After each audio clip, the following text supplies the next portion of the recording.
This is what, video number 5 now. It is me, the self-thought purveyor of truth, knowledge, ramblings, and whatever the hell else I want to say. In this video, I'll talk about whatever I want because, hey, it's my videos. And yeah, it's the same shirt. I just kind of threw it on. It's the same one from the last video.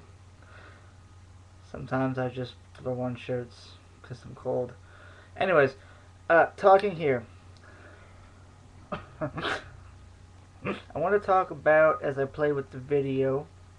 There we go. Yeah, there we go. I want to talk about women's wrestling, which I started about last time. Want to touch upon that now. Hate the misconception that they cannot work and that they're only like capable of being eye candy and bra and panties matches and stuff. Obviously, that comes from the booking of them in the mainstream companies. Though TNA does an okay job of promoting them as competent, female wrestlers. Though I think people, people go, oh, women can't wrestle, women can't work. Yeah. And then the only time they were ever relevant was like Trish Stratus and Lita back in like the early thousands, early 2000s. Called bullshit. Here's why. I go back to 95, WWE, WWF, whatever we're going to call it at the time, Alundra Blaze, Bull Nakano, Lioness Asuka, I never can pronounce it, the Joshi girls or whatever. I'm sorry. I love the Japanese women's wrestling. I just can never pronounce what you call it. Yashi, whatever.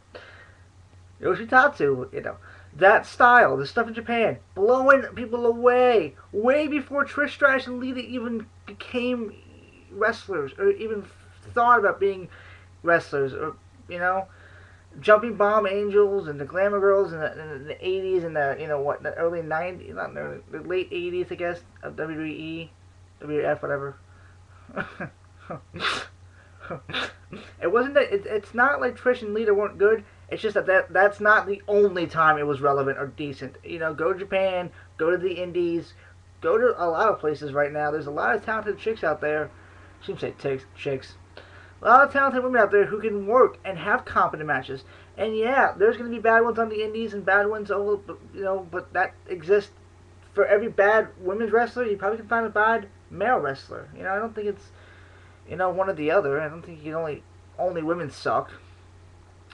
So I just hate that this idea that they can't wrestle. It's bogus. Go watch, the stuff from the mid, 90s in WWF, or when Alundra Blaze, Medusa took them to WCW for a little bit. Go watch them. So that's that. I hate it because it's like there's some good stuff from all eras of wrestling, all years.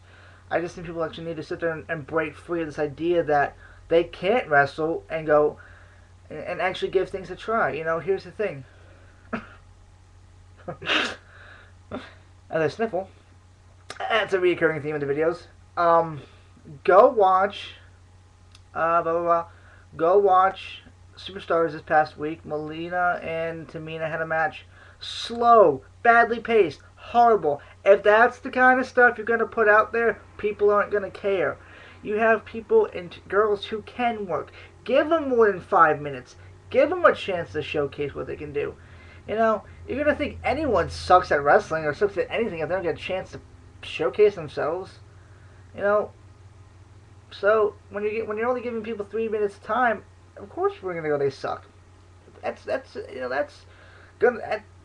a given. It's a foregone conclusion that if people don't get a chance to actually see a well-built angle or at least a great contested match, you're going to be, this is garbage.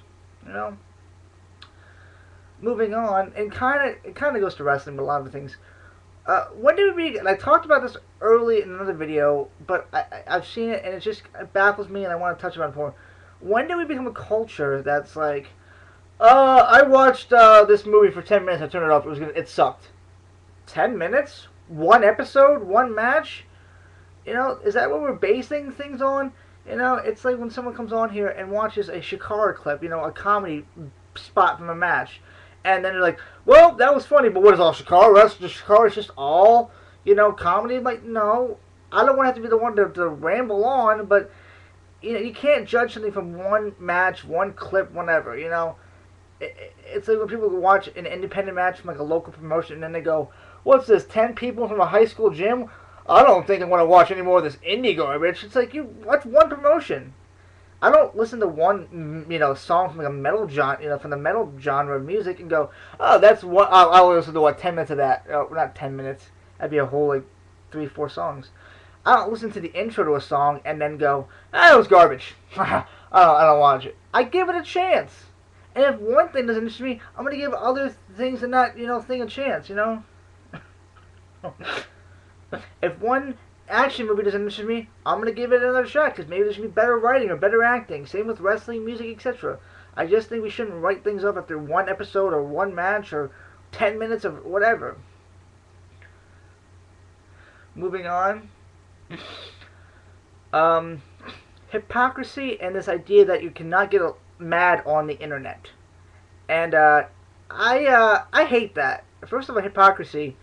And it's not a big deal, but it's just like when you go somewhere, a message board or a forum or on YouTube and whatever, and then it's like people are like, I guess it doesn't really happen a lot. It's something I see though, and I'm just like, they're like, you make bad posts on this message board. You gotta stop that. But then someone else makes a bad post, and they're not chastised for it. They're not criticized. Oh, because you make more of it. So what? It's a freedom of speech. It's that public forum. I'm allowed to say what I want. There's no topic of discussion. There's no rules. If I want to max out the limit, the topics or the posts I want to make for that day, so be it. You don't have to read it. Don't sit there and say you made too many of them and they're bad, but then go praise someone else for doing it. That's ridiculous. You know.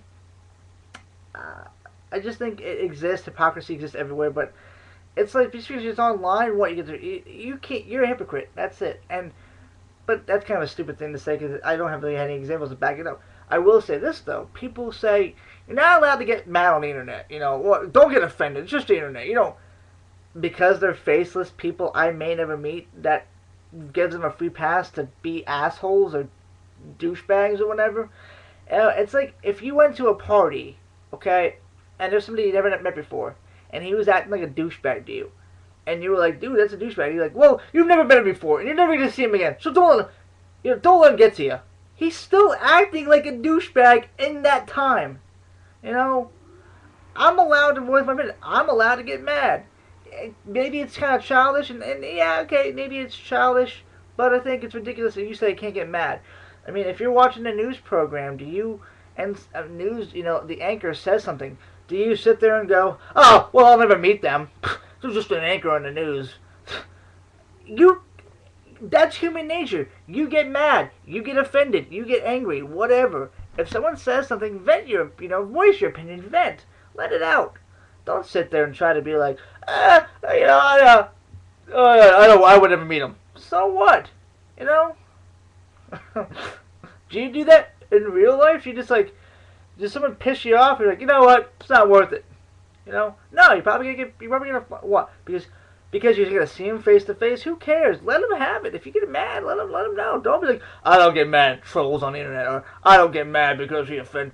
So then does that give you free reign to say your mom's a whore and that your dad's gonna die and go to hell or something ridiculously offensive or mean spirited like that? No. And if I say that and you don't get offended, even the slightest, or try to defend yourself, then I'm gonna take free reign and say then you don't care. And this bullshit, don't get mad at the excuse is bullshit.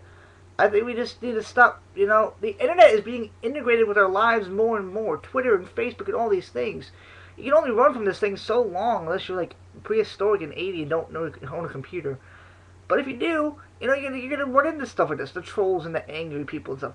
Vent your frustrations. Let them have it. The more, this is the same people that probably act, these are the same people who are acting like this in real life. Granted, they probably don't act like it in real life, they just do it on the internet. But the thing is, these are people who act like this in real life, and they need to be taken off that pedestal, or at least talked to in a way that makes them go, "You know what, I'm kind of wrong. Or I shouldn't do that," You punish your children for doing bad things. You punish criminals for doing bad things. But because you're never going to meet them, you don't, I just think that if you get mad on the internet, it's fine. You're allowed to. You're allowed to take offense and stuff. I think it's bullshit that people don't. Um, so there's that. That's what I wanted to say, but I think it slipped my mind. I don't know. I'm actually cracking 10 minutes here. This is amazing. I feel like Raven watching his video blogs things on here, and he just rambles on. Like that's kind of where I get the inspiration from, because I love Raven.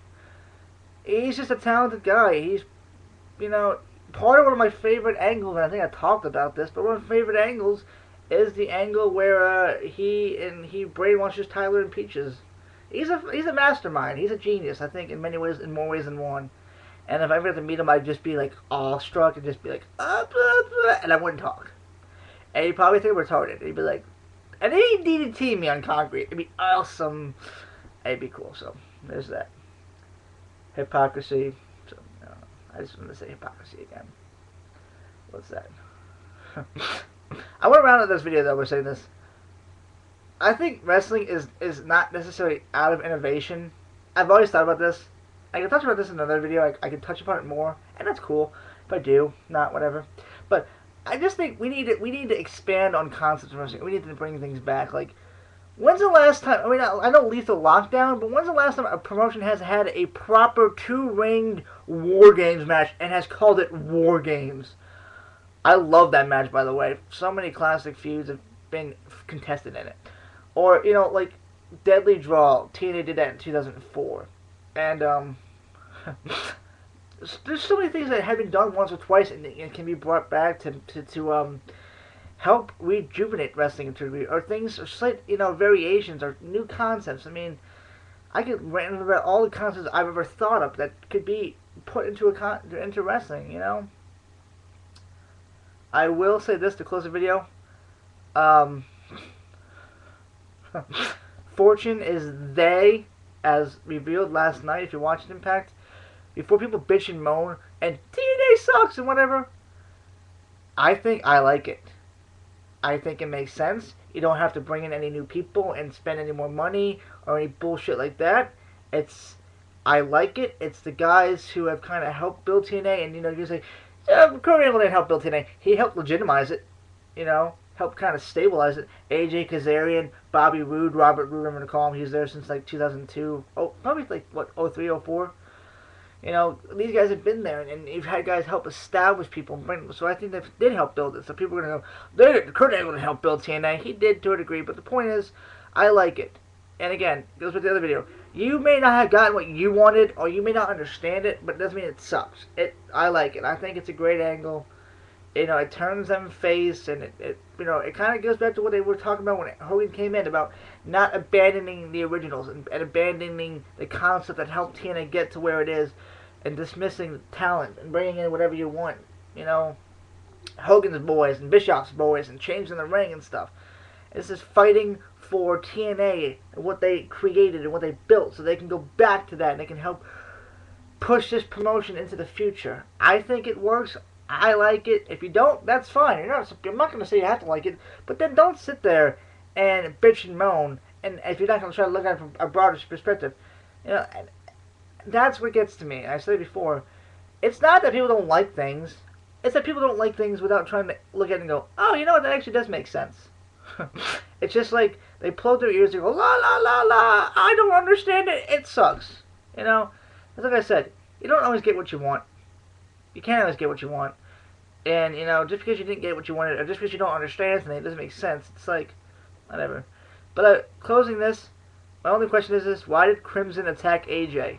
If there was no cameras to watch it, kayfabe point of view, like from a realism standpoint, there was no cameras there, and he just lied to him. Why did he have to attack him? It'd be like if you're watching an action movie and the protagonist was in on it with like somebody else who's working with the antagonist to fool them, and he shot the protagonist in the leg, and they're like, oh, you know, I don't know. I'm just rambling. I'm out of time. So, if you like the video, subscribe, all that stuff. Thank you for watching.